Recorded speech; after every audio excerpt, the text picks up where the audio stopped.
ಒಂದು ಸಲ ಗರುಡ ದೇವರು ನಾರಾಯಣನ ಕೇಳ್ತಾರೆ, ಸ್ವಾಮಿ, ಮನುಷ್ಯರಿಗೆ ತೀರ್ಥಯಾತ್ರೆ ಮಾಡಬೇಕು ಅಂತ ಆಸೆ ಇರುತ್ತೆ, ಆದರೆ ಭಾಳ ಕಷ್ಟವೂ ಆಗತ್ತೆ. ವಯಸ್ಸಾದವ್ರನ್ನ ಕರ್ಕೊಂಡು ಹೋಗಬೇಕು, ಆರ್ಥಿಕ ಪರಿಸ್ಥಿತಿ ಚೆನ್ನಾಗಿರಲ್ಲ, ತೀರ್ಥ ಸ್ನಾನ ಮಾಡಬೇಕು ಅಂತ ಇರುತ್ತೆ, ಎಲ್ಲ ಕ್ಷೇತ್ರ ದರ್ಶನ ಮಾಡಬೇಕು ಅಂತಿರುತ್ತೆ, ಎಲ್ಲ ಪುಣ್ಯ ನದಿಗಳಲ್ಲಿ ಸ್ನಾನ ಮಾಡಬೇಕು ಅಂತಿರುತ್ತೆ. ಆದರೆ ತುಂಬ ಜನಕ್ಕೆ ಹಂಗಾಗಲ್ಲ. ಹಾಗಾದರೆ ಅವ್ರ ಜನ್ಮ ಸಾರ್ಥಕ ಆಗಲ್ವಾ ಅಂತ.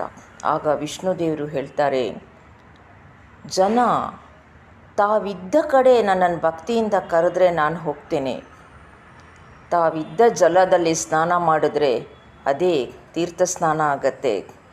ಆದರೆ ನಾರಾಯಣ ಸ್ಮರಣೆ ಯಾವಾಗಲೂ ಮಾಡ್ತಿರಬೇಕು, ದೇವರ ಸ್ಮರಣೆ ಮಾಡ್ತಾ ಇರಬೇಕು, ದೇವರ ನಾಮ ಹೇಳಬೇಕು.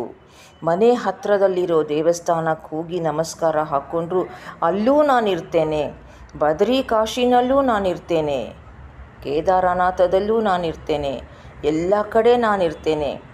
ಎಲ್ಲ ಸ್ಥಾನಗಳು ನನ್ನದೇ ಸ್ಥಾನ, ಇಡೀ ಭೂಮಂಡಲದಲ್ಲಿ ನಾನಿದ್ದೇನೆ ಅಂತ ಹೇಳಿದ ಮೇಲೆ ನನ್ನನ್ನು ಹುಡ್ಕೊಂಡು ಹೋಗಿ ಕಷ್ಟಪಡೋದು ಬೇಕಾಗಿಲ್ಲ.